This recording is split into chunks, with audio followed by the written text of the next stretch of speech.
Hey Canucks fans, let's talk about why I think that last year's strange COVID season is actually going to make this team stronger in the long run. I'm Canuck Clay. I'm the founder of the GLCPC, the Good Looking Canucks Positivity Club. This is my Canucks take on one take. It's Clay's Canucks commentary for Friday, August the 6th. If you're new, you know what to do. Subscribe now for Canucks insight that's positive, timely, and trustworthy. And before I get into this topic, let me just spend a minute talking about the amazing performance by Canadian athletes this morning. I got up at 5 a.m. I'm off work this week and next week, but I got up because it was worth it. I saw Canada beat Sweden for the gold medal in women's soccer. I saw Mo Ahmed running for the silver medal in the 5,000 kilometer race. And then I saw the men's 4x1 team win the bronze medal in their sprint final. So overall, a wonderful performance by all Canadian athletes, not only this morning, but throughout these Olympics.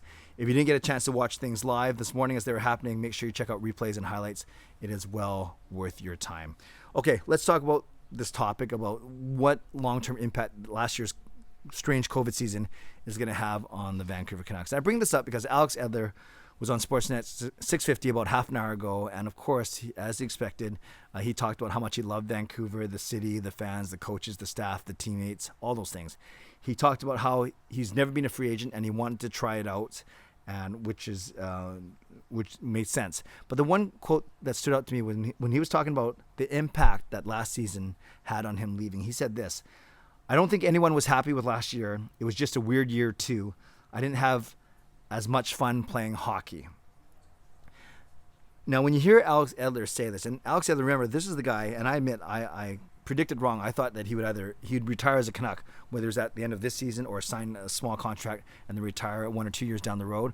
But no, he proved me wrong, proved a lot of people wrong by signing with the LA Kings, and good for him. I wish him well, just not when he's playing against the Vancouver Canucks. But for him to be the longest serving Canuck, for him to say, "I didn't have as much fun playing hockey," it kind of matches up with a lot of what I've heard and what I'm sure you've heard as well. Nate Schmidt hinting as much. Probably Braden Holtby did not have fun this year. So those two guys coming to a brand new team for only a season. I've heard other players talk about it. I've heard coaching staff talk about that. Training staff talk about it as well.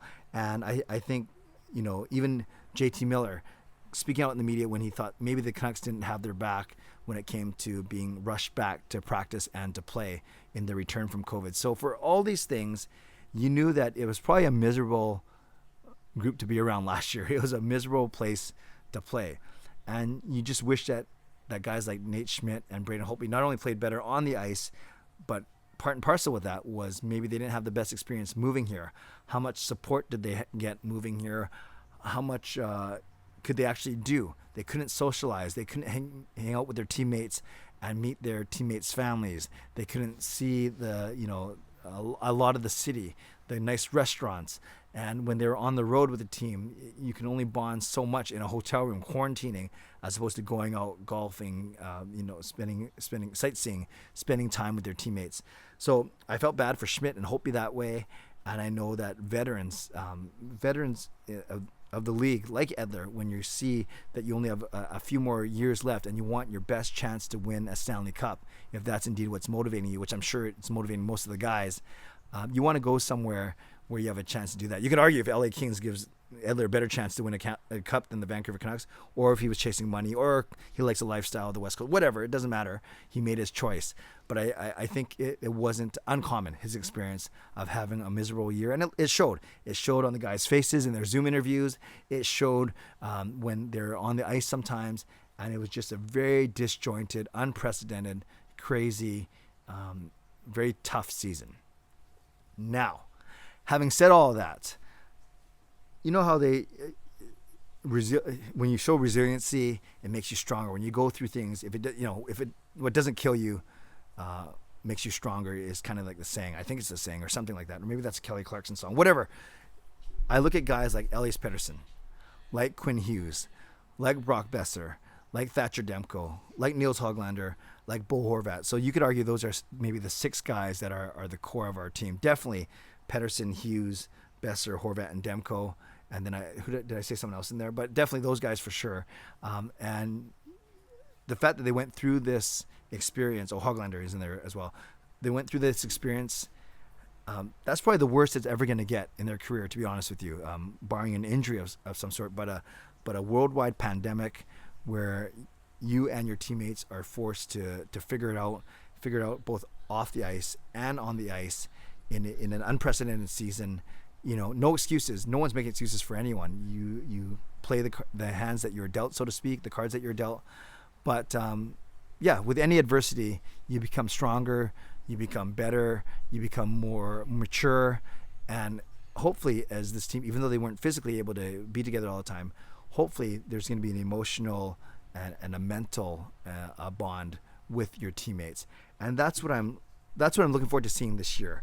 That's why I'm so hopeful for this season, is because if you can get through last season, you can basically get through anything. And yes, of course, the additions of Oliver Ekman-Larsson, Connor Garland, Jason Dickinson, Yaroslav Halak, Tucker Pullman, along with guys like Sutter and Hamnick coming back.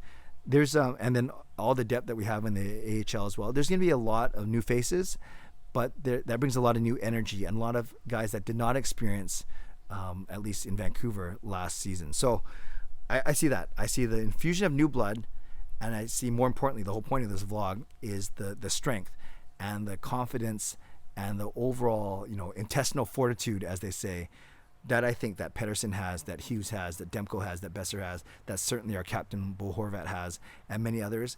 That's why I'm excited about this season. That's why I'm looking forward to it. And yes, we know Jim Benning's made a lot of moves to make sure that they make the playoffs, maybe help him save his job, whatever. But there's no denying that it's going to be a very fun season to follow this team.